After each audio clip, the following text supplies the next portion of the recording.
I'm standing in a penthouse in Manhattan right now, floor-to-ceiling windows.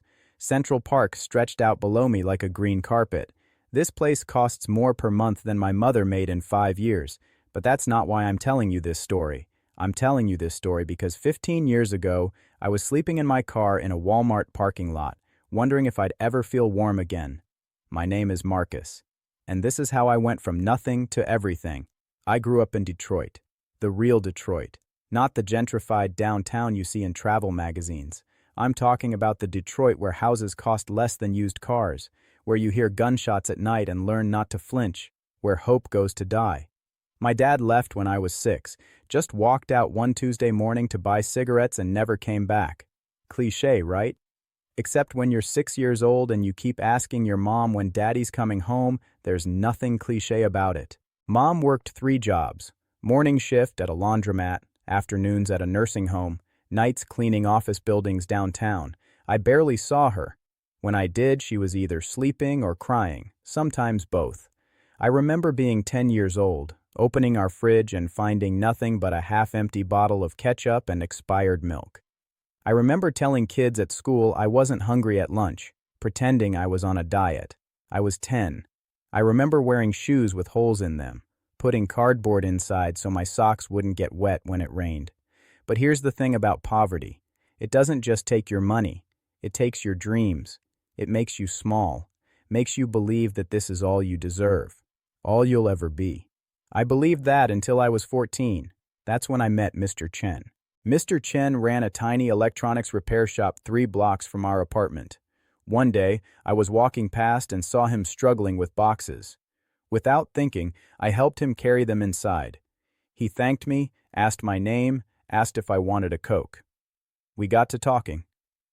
He asked what I wanted to be when I grew up. I shrugged. No one had ever asked me that before. "You seem like a smart kid," he said. "You ever work with computers?" I laughed. "Mr. Chen, we don't even have a computer." He studied me for a moment. Then he made me an offer. "You help me after school, sweep up, organize inventory. I'll pay you $8 an hour and teach you everything I know about electronics." $8 an hour. To 14-year-old me, that was a fortune. I showed up every day after school for the next 4 years.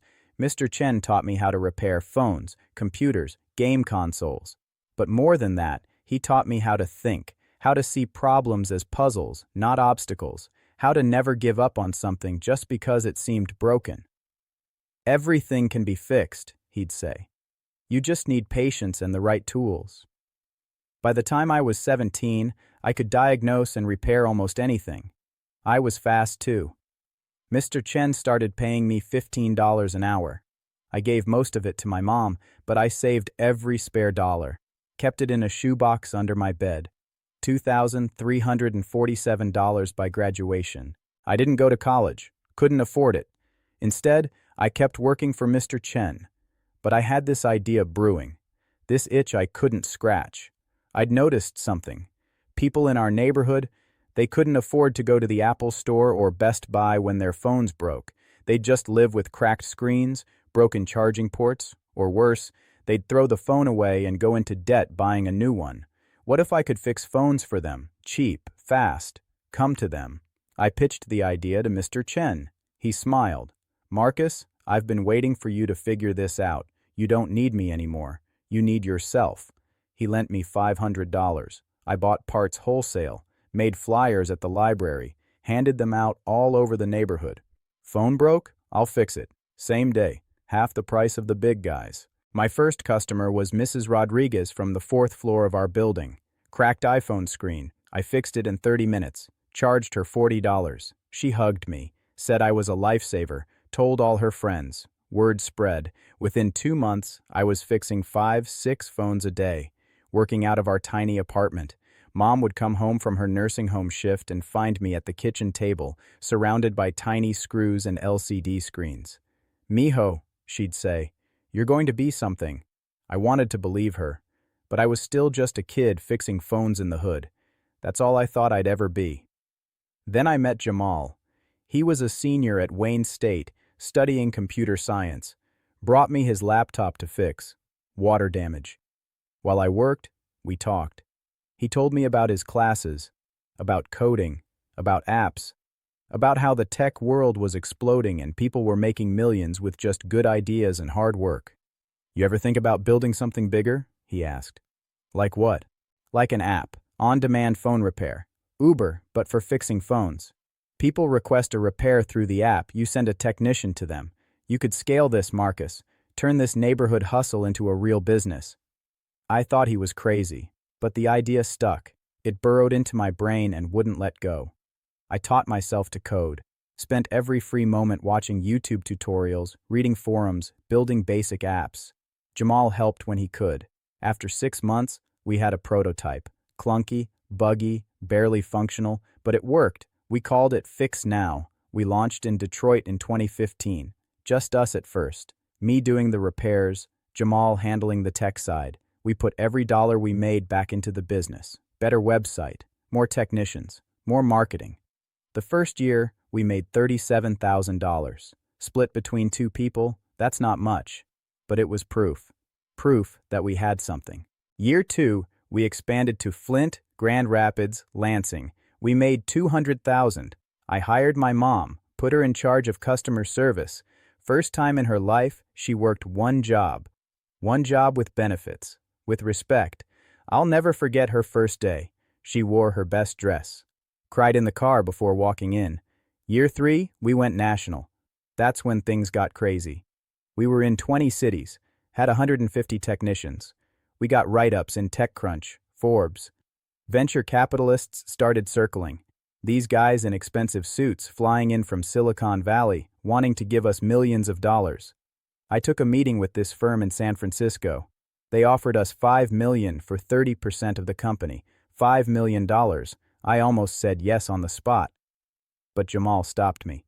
We're worth more, he said. Trust me. We turned them down.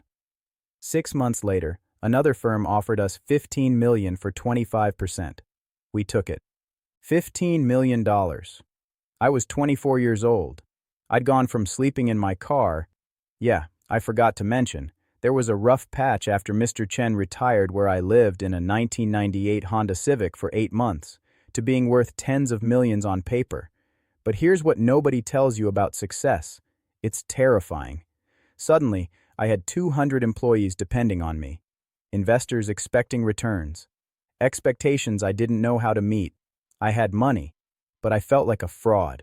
Like someone would figure out I was just a poor kid from Detroit who got lucky. Imposter syndrome nearly destroyed me. I stopped sleeping, started having panic attacks. I remember one night, 3 in the morning, sitting on the floor of my new apartment, hyperventilating, convinced it was all going to collapse. I called my mom. She listened to me spiral. Then she said something I'll never forget.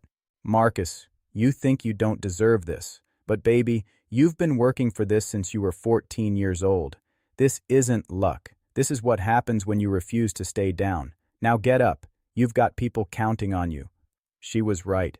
I got therapy, started meditating, hired people smarter than me to handle the things I couldn't, learned that asking for help isn't weakness, it's wisdom. By year 5, Fix Now was in 100 cities. We'd expanded beyond phone repair into all kinds of tech services, smart home installation, computer repair, data recovery. We were doing $50 million in revenue. We had 400 employees, and we were profitable. Last year, we got acquired. I can't tell you by who because of the NDA, but I can tell you the number. $230 million. My cut after taxes and splitting with Jamal and early investors? $73 million. I'm 29 years old. I have more money than I know what to do with. I bought my mom a house in a neighborhood where she doesn't hear gunshots. Set up a college fund for my little cousins. Invested in other startups run by people who look like me, who come from where I come from. But you know what the wildest part is? None of that matters as much as I thought it would. Don't get me wrong, financial security is incredible. Not worrying about rent or food or medical bills, that's a gift. But the real win, the real success, it's not the money. It's knowing that somewhere in Detroit right now, there's a kid like I was, hungry, scared, convinced life will never get better. And that kid's mom has a job at Fix Now. making decent money, benefits, respect. And maybe that kid looks at his mom and thinks, if she can do it, maybe I can too. That's the ripple effect. That's what success actually means. It's not just about you getting out, it's about pulling others up with you. I went back to Mr. Chen's shop last month. It's still there, barely. He's 82 now, still fixing phones. I tried to give him money. He refused. "Marcus," he said, "you already paid me back. You became exactly what I knew you would, someone who fixes things, not just phones, lives." I think about that a lot, about how one person believing in you can change everything. Mr. Chen didn't just teach me how to repair electronics, he taught me that I was worth investing in, that my circumstances didn't define my potential. So here's what I want you to hear. If you're struggling right now, if you're broke, if you're scared, if you think there's no way out, I need you to know something. Your current situation is not your final destination. Poverty is not a character flaw, it's a circumstance. And circumstances can change. But here's the hard truth. No one's coming to save you. There's no fairy godmother, no lottery ticket, no trust fund. You have to save yourself. And it's going to be hard. Harder than anything you've ever done. There will be nights you want to quit, mornings you can't get out of bed, moments you're convinced you're not smart enough, not strong enough, not enough. Push through anyway. Find your Mr. Chen. Find that one person who sees something in you. Learn everything you can. Save every dollar. Take smart risks. Build something. Fail. Build again. Fail better. And when you make it, not if, when, remember where you came from. Remember the struggle. Use your success to lift others. Because that's how we break the cycle. That's how we turn poverty from a life sentence into a starting point. I still have that shoebox, the one I kept my money in. It's empty now, obviously, but I keep it in my office. On the days when I feel lost, when the pressure gets too heavy, I look at that box and I remember. I remember the kid who had nothing but refused to accept that nothing was all he'd ever have. That kid is still inside me, hungry, driven, grateful, and he's the reason I'll never stop building, never stop fighting, never stop believing that where you start doesn't determine where you finish. Your story isn't written yet. You're holding the pen. So write something worth reading. Build something worth remembering. Become someone worth believing in. Because if I can do it, truly, anyone can.